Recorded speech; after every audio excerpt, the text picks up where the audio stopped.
할렐루야. 예배에 나오신 여러분 사랑하고 환영하고 축복합니다. 우리 옆에 있는 분하고 이렇게 한번 인사해 볼까요? 하나님께서 당신을 끝까지 사랑하십니다. 인사하겠습니다. 시작.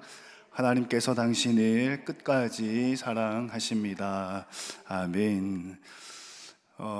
오늘따라 왜 이렇게 앉아 계신 성도님들 얼굴이 아름답게 보이는지 한참을 고민을 했습니다. 이유가 있더군요. 여기 앞에 세워져 있던 그 아크릴을 우리가 한 2달 정도 세워놨었나요? 뭔가 앞이 가로막혀 있어서 그런가 장로님 얼굴도 흐릿하게 보이고 집사님 얼굴도 흐릿하게 보였는데, 이걸 치우고 나니까 얼마나 미남이시고 또 아름다우신지, 이렇게 아름다우신지 미처 몰라 해서 죄송합니다. 이렇게 대화를 하고 말씀을 이어가고 교제를 할 때는 상대방의 얼굴을 보고, 물론 말하는 말투와 어투도 중요하겠지만 나의 이 표정에서 드러나는 나의 감정과 또 듣는 사람의 표정에서 드러나는 수용되는 범위를 짐작할 수 있어야 되는데, 여기 앞에 막혀있던 아크릴 하나가 그렇게나 어려운 상황을 만들어내고 있었고, 또 지금 아직은 우리가 온전하지 못하지만 처음에 이 마스크를 쓰기 시작했을 때 아마 모든 목사님들이 그렇게 느끼셨을 겁니다. 강단에 올라가는 것이 굉장히 두렵고 떨리고 무서웠습니다. 왜냐하면 아마 분명히 여러분들은 말씀을 듣고 은혜를 받고 있을 터인데, 또 재미난 이야기를 아주 조심스럽게 잘 준비해서 했을 때에 좀 코드가 안 맞아도 좀 많이 웃어 주셨을 텐데, 마스크로 다 가리고 있으니까 웃고 계신지 또 졸고 계신지 아니면 이렇게 혹은 뭐 화를 내고 계신 건 아닌가 하는 그런 어려움이 참 많이 있었습니다. 근데 하루속히 이 코로나19 시절이 빨리 지나가고 나라의 질서가 회복되고 교회 예배도 회복되면서 마스크를 하루속히 벗고 우리가 아름다운 얼굴과 또 아름다운 은혜로운 얼굴을 빨리 볼 수 있기를 주님의 이름으로 축원합니다. 같은 맥락으로 예수님의 복음을 전하는 데 있어서 가장 큰 장애물이 있다면 오늘 읽었던 말씀에 나오는 첫 구절이 그것이 아닌가 하는 생각을 합니다. 우리가 예수님을 믿어 구원을 얻고 축복의 삶, 에덴의 축복의 삶을 누리면서 이걸 참 전하고 싶잖아요. 나만 누리기에 너무 아깝고, 내가 받고 있는 에덴의 축복을 아직 모르는 사람들에게 전하고 싶고 전도하고 싶고 선교하고 싶은 마음이 굴뚝 같은데, 이것을 참으로 어렵게 하는 구절이 어디에 있냐면 당신은 죄인입니다. 그래서 하나님이 필요합니다 라고 이제 이야기를 이어가기도 전에 당신은 죄인입니다 라는 그 말에서 벌써 상대방이 참 큰 거부감을 느끼는 것을 종종 보게 됩니다. 오늘 읽었던 본문 말씀인데요, 23절 말씀 우리 다시 한번 같이 보겠습니다. 시작. 모든 사람이 죄를 범하였음에 하나님의 영광에 이르지 못하더니 라고 말씀에 기록됩니다. 당신은 죄인입니다 라는 이야기를 이제 막 시작하려고 하면, 지금은 조금 많이 퇴색했지만 우리나라가 그래도 동방예의지국이지 않겠습니까? 예를 중요하게 생각하고 인을 중요하게 생각하던 나라의 어르신들부터 시작해서 지금에 이르기까지 당신은 죄인입니다 라고 이제 포문을 열면 첫 번째로 돌아오는 대답이 무엇이냐면 나는 죄를 짓지 않았습니다 라는 대답이 돌아오게 되는 거죠. 그러니까 나는 죄를 짓지 않았으니, 죄인이 아니니 그 다음에 소개하고 싶은 예수님의 복음의 내용을 소개조차 못하고 이야기가 마무리되는 경우가 참 많이 있었다라는 것이지요. 그리스도의 복음을 선포할 때에 사도 바울도 그랬고 선교사님들도 그랬고, 복음의 말씀을 선포하실 때에 첫 번째 당신은 죄인입니다 라는 이 죄인의 의미는 사실 2가지의 의미를 가지고 있습니다. 인과 예를 중요하게 여기는 나라, 예의를 중요하게 여기는 유교 집안에 당신은 죄인입니다 라고 이야기했을 때에 나는 죄를 짓지 않았습니다 라고 아마 대답을 할 겁니다. 그럴 수 있지요. 왜냐하면 실제로 도덕적이거나 법률적인 죄를 짓지 않고 예의 바르게 살아오려고 애쓰는 사람들이 많이 있었기 때문에 그럴 겁니다. 물론 죄를 짓지 않았습니다. 그러나 기독교에서 전하고자 하는 복음의 내용은, 기독교에서 전하고자 하는 예수님의 십자가의 내용은 윤리적이거나 도덕적이거나 법적인 죄를 의미하는 것이 전부가 아닙니다. 특별히 성결교단 웨슬리 목사님은 이 죄에 대해서 두 가지를 분명하게 이야기합니다. 첫 번째는 교회를 오래 다니시는 분들은 많이 들어서 알고 계시겠지요. 아담의 원죄 또는 죄책이라고도 이야기하는 원죄가 있다라고 이야기합니다. 그리고 두 번째는 이 원죄로 말미암아 마음의 부패성이 남아 있어서 그 부패된 마음으로 자꾸의 우리의 행동과 생각들이 죄를 짓는 쪽으로 기울어져서 이게 결과적으로 윤리적이거나 도덕적이거나 법적인 죄를 짓는 자범죄로 이어지게 됩니다. 근데 당신은 죄인입니다. 그래서 하나님이 필요합니다. 라고 이야기할 때는 이 두 가지 의미의 죄가 모두 다 포함이 되어져 있습니다.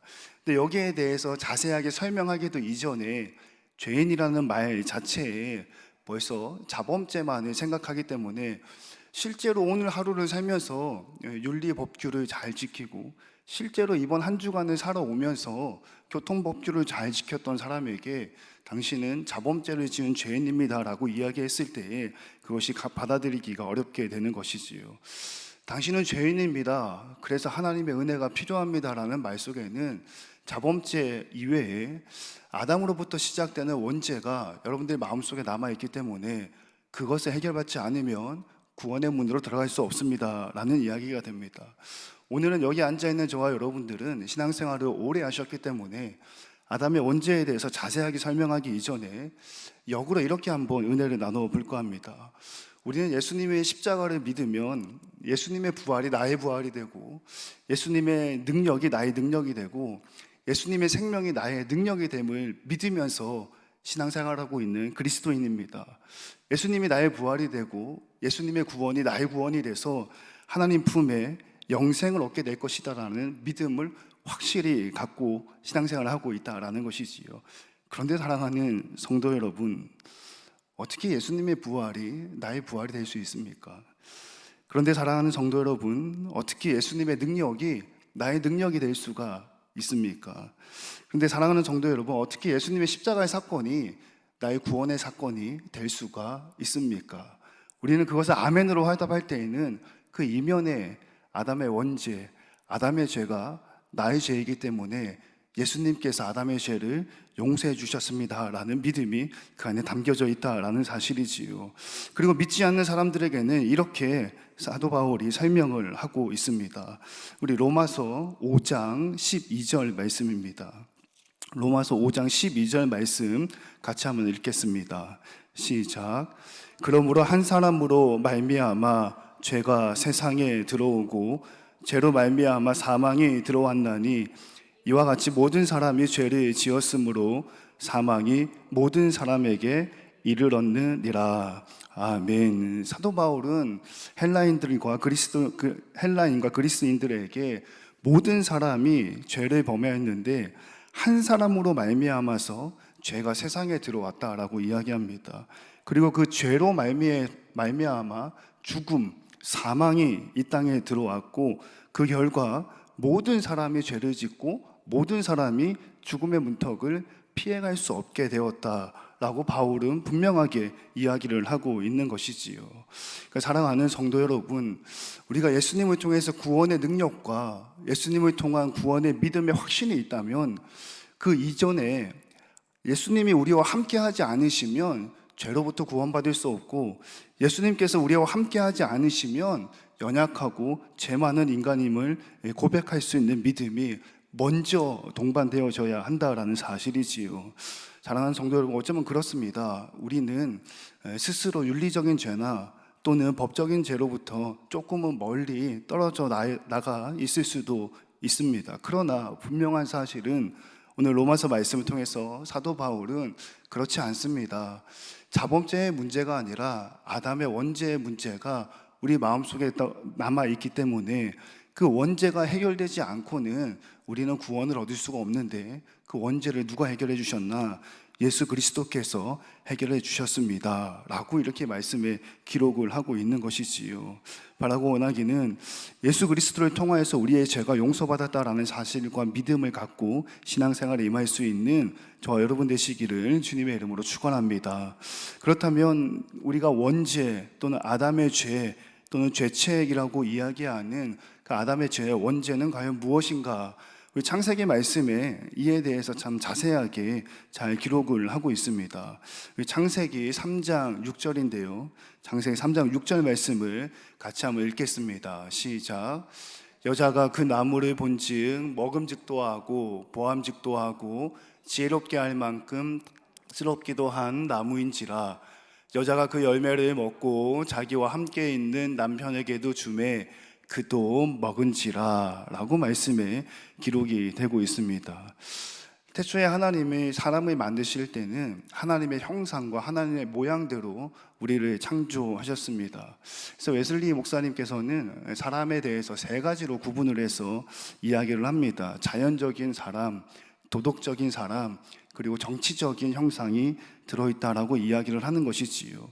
모든 만물을 주관하고 다스려야 된다라는 의미에서 사람은 정치적인 형상을 가지고 있다라고 이야기합니다. 그리고 하나님께서 사람에게 짐승과 동물과 구별되는 이성과 의지를 주셨기 때문에, 자유를 주셨기 때문에 자연적인 형상이 그 안에 들어있다라고 이야기합니다.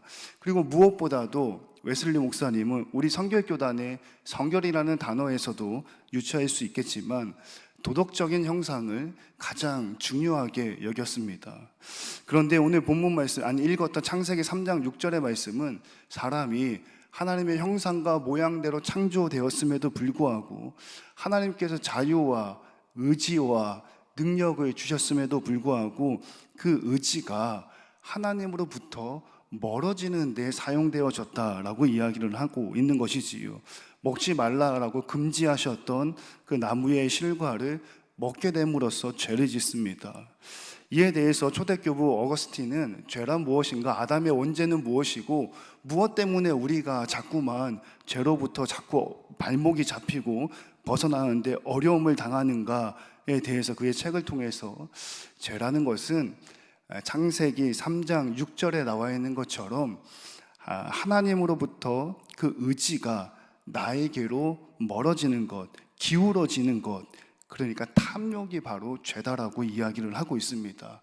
그리고 그 탐욕 안에는 자기를 사랑하는, 그러니까 하나님이 아니라 자기를 더 많이 사랑하는 자기애가 가득 들어있기 때문에 하나님께서는 우리에게 자연적인 형상으로 이성과 자유와 의지를 주셨고, 하나님께서는 우리에게 우주 만물을 다스리고 통치할 수 있는 정치적인 형상도 주셨고, 하나님께서는 우리에게 도덕적인 형상을 주셨지만 그 안에 탐욕이 있으면 그 하나님께서 주신 하나님의 형상과 모양이 하나님으로부터 더 멀어지고 나에게로 기울어지고, 그때 바로 죄가 발생한다라고 이야기합니다.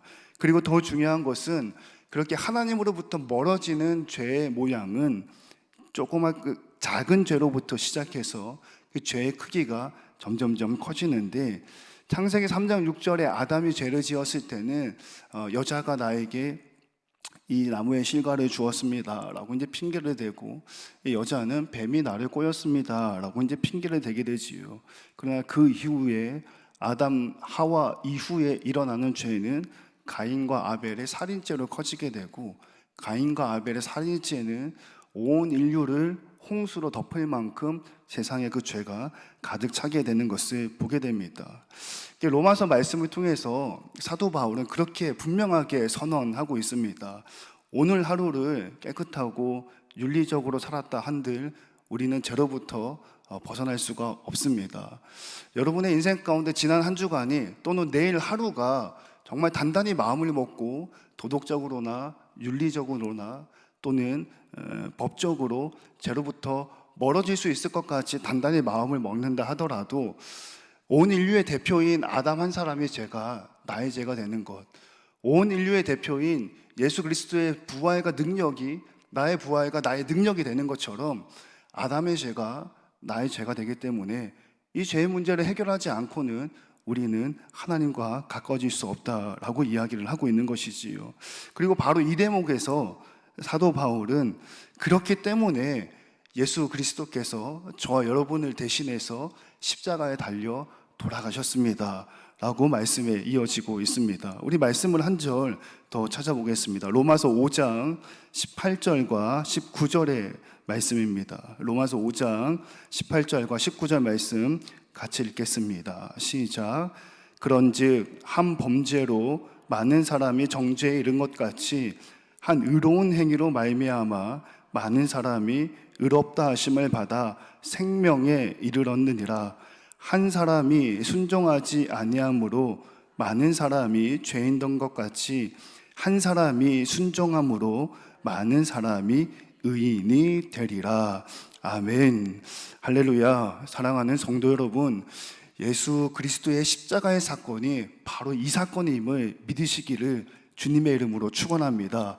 여러분, 예수님은 저와 여러분의 죄책으로부터 해방시켜 주시기 위해서 십자가에 달려 돌아가셨고, 오늘 본문 말씀은 이에 대해서 24절과 25절에 분명하게 기록을 하고 있습니다. 24절과 25절 말씀도 같이 읽겠습니다. 시작. 그리스도 예수 안에 있는 속량으로 말미암아 하나님의 은혜로 값없이 의롭다 하심을 얻은 자 되었느니라. 이 예수를 하나님이 그의 피로써 믿음으로 말미암는 화목제물로 세우셨으니 이는 하나님께서 길이 참으시는 중에 전에 지은 죄를 간과하심으로 자기의 의로우심을 나타내려 하심이니. 아멘 이라고 말씀에 기록을 하고 있습니다. 사랑하는 성도 여러분, 청년들에 대하거나 또는 어린 학생들에 대해서 이런 교재 성경 공부를 할 때 그래서 너는 무엇을 믿니? 라고 물어봅니다. 그래서 너는 예수님의 무엇을 믿니? 라고 물어보면 생각외로 대답을 잘 못하는 경우들이 참 많습니다. 또는 같은 의미에서 그래서 우리의 신앙의 믿음은 무엇입니까? 라고 물어볼 때 많은 분들이 여기에 대해서 명확하게 대답하지 못하고 은근히 그냥 예수님께서 나의 삶 가운데 은혜를 주셔서 우리의 앞길이 형통하게 될 겁니다 라고 많이 대답하는 것을 보게 됩니다. 근데 우리가 분명히 기억해야 할 것은 무엇이냐면, 우리가 예수 그리스도의 십자가에 대한 믿음은 무엇이냐? 예수님의 십자가의 대속이 아담의 원죄로부터 우리를 자유케 하시는 대속의 믿음이다라는 사실을 분명하게 기억하시기를 주님의 이름으로 축원합니다. 사랑하는 성도 여러분, 예수님의 십자가의 사건은 아담의 죄로부터 벗어날 수 없는 우리를 대속해 주시는, 값없이 주시는 하나님의 은혜의 선물입니다. 그리고 그 이후에 중생한 자가, 하나님과의 관계가 회복된 자가 하나님과의 관계 속에서 나날이 우리의 신앙이 자라고 나날이 우리의 신앙이 커지면서 나날이 하나님께서 부어주신 은혜와 축복이 더욱더 커져가게 되는 것이지요. 오늘 읽었던 본문 말씀 24절과 25절에는 이런 말씀이 기록이 됩니다. 우리 25절 다시 한번 읽겠습니다. 시작. 이 예수를 하나님이 그의 피로써 믿음으로 말미암아 화목제물로 세우셨습니다 라고 말씀에 기록됩니다. 구약성경 레위기 말씀을 보면 제사의 5가지 이야기가 나오면서 참 어려웠고 복잡한 이야기들이 참 많이 나옵니다. 성경 통독을 시작하신 분들이라면 많이 공감을 하시겠지요. 창세기 출애굽기까지 말씀은 굉장히 다이나믹하고 즐겁고 재미나게 성경 말씀이 쑥쑥 넘어가는데, 레위기 말씀에 딱 가면 많이 막히는 것들을 경험합니다. 좀 복잡한 이야기들이 많이 나옵니다. 그 5가지 제사들 중에 3번째로 소개되는 제사가 이제 화목제에 관련된 제사의 내용입니다. 그 레위기에 나오는 제사의 내용을 사도 바울이 빌려서 이야기를 하고 있는 것이지요. 화목제는 특별한 의미를 가지고 있습니다. 하나님과 나와의 관계가 화평하는 것, 하나님과 나의 관계가 더욱더 친밀해지는 것, 서운해졌던 관계가 화해가 되는 것. 히브리어로 화목제는 샬라임이라고 부르는데요, 우리가 잘 알고 있는 샬롬이라는 단어에서부터 파생된 단어입니다. 샬롬이라는 단어는 평안과 평화와 화평을 전하는 인사지요. 그러니까 이 화목제물은 하나님과 나와의 관계가 평안하고 화평하고 사이가 돈독하고 친밀한 교제를 이루기 위해서 드려지는 제사가 화목제물입니다. 그러니까 말씀의 의미는 아담의 원죄로 인해서 하나님과 우리의 관계가 깨어져 있고 멀어져 있고 다가갈 수가 없고 다가가도 넘어갈 수가 없는 거리가 있었지만 예수님께서 친히 화목제물이 되어 주셔서 죽고 살아나셨기 때문에 그 예수님의 대속의 죽음으로 말미암아 하나님과 우리 사이에 화평과 평화가 일어났다라고 선포하고 있다라는 것이지요. 이에 대해서 신약성경 에베소서 2장 14절과 16절에서는 조금 더 자세하게 설명을 하고 있습니다. 14절부터 16절까지 말씀을 같이 읽겠습니다. 시작. 그는 우리의 화평이신지라 둘로 하나를 만드사 원수된 것 곧 중간에 막힌 담을 자기 육체로 허시고 법조문으로 된 계명의 율법을 폐하셨으니 이는 이 둘로 자기 안에서 한 새 사람을 지어 화평하게 하시고 또 십자가로 이 둘을 한 몸으로 하나님과 화목하게 하려 하심이라. 원수된 것을 십자가로 소멸하시고 라고 말씀에 기록을 하고 있습니다. 사랑하는 성도 여러분, 그렇습니다. 여러분 무엇을 믿으십니까? 우리 기독교 신앙의 근간이 되는 믿음이란 무엇입니까? 여러분 예수님의 무엇을 믿고 계시는지요? 우리의 믿음의 출발점은 하나님께서 하나님과 나와의 관계가 멀어졌던 것, 깨어졌던 것, 이 거리가 있었던 것이 예수님께서 대신하여 죽으시고 부활하심으로 하나님과의 나의 관계가 화평하게 되었다, 화해하게 되었다, 다시 교제하게 되었다라는 것이 바로 믿음임을 믿으시기를 주님의 이름으로 축원합니다. 이어지는 본문 말씀, 그렇기 때문에 27절에는 이렇게 말씀에 기록을 하고 있습니다. 우리 본문 말씀 27절을 같이 한번 읽겠습니다. 시작. 그런즉 자랑할 때가 어디냐? 있을 수가 없느니라. 무슨 법으로냐 행위로냐? 아니라 오직 믿음의 법으로니라. 아멘. 그렇습니다. 그렇기 때문에 사도 바울은 분명하게 무엇이라고 선포하고 있냐면, 그렇기 때문에 우리는 자랑할 것이 아닙니다. 우리가 공덕을 쌓거나 우리가 수행을 하거나 또는 선한 일들이 쌓여서 하나님과의 관계가 회복되는 것이 아닙니다. 하나님과의 관계가 회복되는 것은 예수님께서 나를 위해 십자가에 대신 돌아가셨다라는 믿음에서부터 시작되기 때문에 우리에게는 자랑할 것이 없고 자랑할 것이 있다면 오직 믿음밖에 없습니다 라고 말씀에 기록이 되고 있는 것이지요. 사랑하는 성도 여러분, 그렇습니다.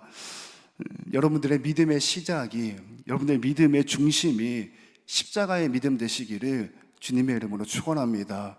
여러분의 믿음의 중심이 십자가의 믿음과 십자가의 신앙이 되시기를 주님의 이름으로 축원합니다. 우리가 흔히들 신앙생활을 마라톤에 비유하기도 합니다. 우리 인생을 마라톤에 비유하기도 하는 것이지요. 42.195km라는 아주 긴 거리를 이렇게 몇 시간에 걸쳐서 이제 출발해서 달리기를 해서 들어오는 마라톤에 비유하기도 합니다. 요즘은 중계방송이나 이런 곳에서 잘 잡히지는 않지만 준비하는 선수들 번호를 달고 또 출발을 해서 처음에는 한 1시간 정도, 30분 정도는 열심히 뛰어서 스타트를 열심히 뛰고 조금 더 시간이 지나가면 그 페이스를 유지하고 힘들 때는 조금 속도를 늦추기도 하고, 우리의 신앙생활하고 굉장히 비슷하잖아요. 물을 마시기도 하고, 그리고 마라톤의 끝자락까지 왔을 때는 정말 죽는 힘을 다해서 기록을 앞당기기 위해서 더 열심히 뛰는 그런 모습들을 우리가 쉽게 접할 수 있습니다. 출발선에서 또는 스타트할 때 페이스를 유지하거나 마지막에 최선을 다할 때 이 어느 것보다, 이 어느 것 중에 중요하지 못한 것이 하나 없습니다. 그러나 이 모든 과정 가운데에 가장 중요한 과정이 하나 있습니다. 이 모든 과정 가운데 가장 중요한 것이 무엇이냐? 수많은 사람들이 대기선에 섰을 때에 출발하는 총성을 듣지 못하면 마라톤 여정의 출발 자체가 있을 수가 없습니다. 아니면 출발하는 총성을 잘못 들으면 마라톤이라는 여정 가운데에 그 길을 잘못 들게 되어져 있습니다. 사랑하는 성도 여러분, 신앙생활의 출발을 알리는 총성은 예수 그리스도께서 우리를 위해서 십자가에 달려 돌아가셨다라는 십자가 믿음입니다. 마라톤에서 출발이 이 총성이었다면 신앙생활의 출발은 내가 죄인임을 깨닫게 하는 예수님의 십자가의 사건임을 믿으시기를 주님의 이름으로 축원합니다. 한국 사회가 시대적으로 분위기가 많이 바뀌고 있고 또 뭔가 새롭게 시작하려고 애쓰고 노력하고 있는 이 즈음에 우리 역시 신앙생활을 제대로 바르게 새롭게 시작할 수 있기를 주님의 이름으로 축원합니다. 본문 말씀 마지막 28절에는 그렇기 때문에 이렇게 말씀이 기록됩니다. 같이 읽겠습니다. 시작. 그러므로 사람이 의롭다 하심을 얻은 것은 율법의 행위에 있지 않고 믿음으로 되는 줄 우리가 인정하노라. 할렐루야. 사랑하는 성도 여러분, 다시 한번 우리의 신앙의 출발점에서